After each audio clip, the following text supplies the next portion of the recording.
खबर शामिल करते हैं तांदरेवाला से, जहां तहसील इंतजामिया तांदरेवाला का अनोखा कारनामा। नौसरबाजों के हाथों लुटने वालों के खिलाफ ही मुकदमा दर्ज। 402 गाफे की बाअसर शख्सियात मजहर शाह हाशमी और उसके साथियों ने लॉकडाउन, गुर्बत और महंगाई की चक्की में पिसती आवाम को एहसास इमदाद का झांसा देकर 50 रुपए फी फार्म लेना शुरू कर दिए।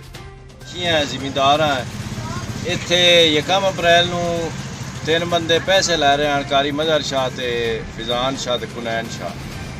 ਇੱਥੋਂ ਪਿੰਡ ਦੇ ਬੰਦਿਆਂ ਸਾਨੂੰ ਫੋਨ ਕੀਤਾ ਕਿ ਸਾਡੇ ਨਾਲ ਜ਼ੁਲਮ ਜ਼ਿਆਦਤੀ ਹੋ ਰਿਹਾ। ਅਸੀਂ ਆਏ ਆ, ਉਹਨਾਂ ਨੂੰ ਰੋਕਿਆ ਹੈ, ਉਹ ਨਹੀਂ ਰੁਕੇ। ਉਹਦੇ ਬਾਅਦ ਅਸੀਂ SHO ਮੁਕਾਮੀ ਨੂੰ ਫੋਨ ਕੀਤਾ ਹੈ, AC ਨੂੰ ਫੋਨ ਕੀਤਾ ਹੈ, AC ਨੂੰ WhatsApp ਕੀਤਾ, ਜਿੰਦਾ ਰਿਕਾਰਡ ਅੱਜ ਤੱਕ ਮੇਰੇ WhatsApp ਤੇ ਮੌਜੂਦ ਹੈ। 2-3 ਕਾਲਾਂ ਨੂੰ ਕੀਤੀਆਂ ਨੇ ਤੇ AC ਨੇ ਜਨਾਬ ਆਪਣਾ ਸਾਡਾ WhatsApp ਹੀ ਬਲਾਕ ਕਰ ਦਿੱਤਾ। ਉਹਦੇ ਬਾਅਦ ਇੱਥੇ ਕੋਈ ਉਹਨੇ ਲੋਕਾਂ ਨਾਲ ਲੜਾਈ ਝਗੜਾ ਵੀ ਕੀਤਾ ਕਿ ਤੁਸੀਂ ਮੇਰੀ ਕਿਉਂ ਦੁਕਾਨਦਾਰੀ ਖਰਾਬ ਕਰ ਰਹੇ ਹੋ, ਇਹ वो। AC ਸਾਹਿਬ ਦੇ ਬੰਦੇ ਆਏ ਨੇ, AC ਆਪ ਨਹੀਂ ਮੌਕੇ ਤੇ ਆਇਆ। ਉਸ ਆਖਿਆ ਜੀ ਕਿ ਮਜ਼ਹਰ ਸ਼ਾਹ ਨੂੰ ਵੀ ਲੈ ਚੱਲੋ ਤੇ ਜਿਹੜੇ ਇਨਫਾਰਮਰ ਨੇ ਇਹਨਾਂ ਨੂੰ ਵੀ ਲੈ ਚੱਲੋ। ਉੱਥੇ ਲਿਜਾ ਕੇ ਉਹਨਾਂ ਇਨਫਾਰਮਰ ਸਾਨੂੰ ਉਹਨਾਂ ਆਖਿਆ ਜੀ ਕਿ ਤੁਸੀਂ ਸਾਨੂੰ ਇਤਲਾਵਾਂ ਦਿੰਦੇ ਹੋ, ਤੰਗ ਕਰਦੇ ਹੋ। ਸਾਡੇ 2 ਬੰਦਿਆਂ ਤੇ ਅਲੀ ਨਿਵਾਜ਼ ਤੇ ਮੇਰੇ ਤੇ ਬਿਲਾ ਵਜ੍ਹਾ ਪਰਚਾ ਕਰ ਦਿੱਤਾ ਕਿ ਤੁਸੀਂ ਉਹ ਕੁਨੈਨ ਸ਼ਾਹ ਤੋਂ ਉਹਨੂੰ ਛੱਡ ਦਿੰਦੇ ਆ ਤੇ ਇਹਨਾਂ ਦੇ ਸਾਰੇ ਇਹਨਾਂ ਨੂੰ ਰੱਖੋ। ਤੇ ਨਾਲ ਉਹ 1 ਬੰਦੇ ਜਨਵੰਤ ਤੇ ਪਰਚਾ ਕੀਤੇ।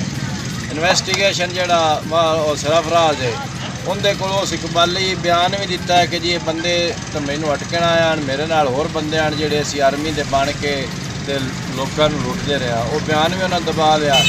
SHO ਸਿਟੀ ਕੋਲ ਵੀ ਉਸ ਆਪਣਾ ਇਕਬਾਲੀ ਬਿਆਨ ਦਿੱਤਾ, लेकिन AC साहब ने सारिਆਂ ਨੂੰ दसी रखा। उन्हें आख्या कि नहीं असा परचा इन्हों दसन वाले ते भी करना है नाल कि इन्होंने पता लगे भई अगर असा कोई गलत काम होंदा रहे तो उनकी शिकायत नहीं करनी, क्योंकि सानू इन्होंने दुकानदारों को मंथलियां होंदियां ने।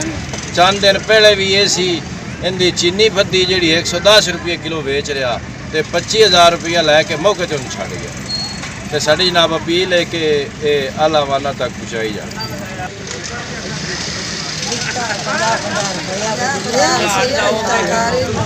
किस शहर का दिता है पंजाब? कारी केड़ा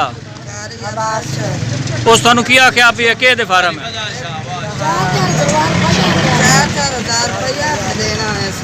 असा देना है।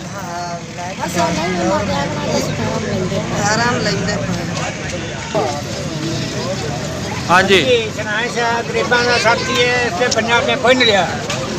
नहीं तुसा कहन दिते ने अदा कार साहब ने दिता दुकान वे खो के। कारी केड़ा आ दुकान दा आसम कुरैशी से दिंदा। ओदा नाम की मजहर शाह। 50 किस दा लेंदा रहा? ओ जी के भाई मंदिर है। अच्छा उनदा लेंदा रहा। 4-4 दी सां है। आज से जी आटा के मजबूर है। आटा जो के किलो 50 रुपया पिन्या इस वाले नहीं साडे को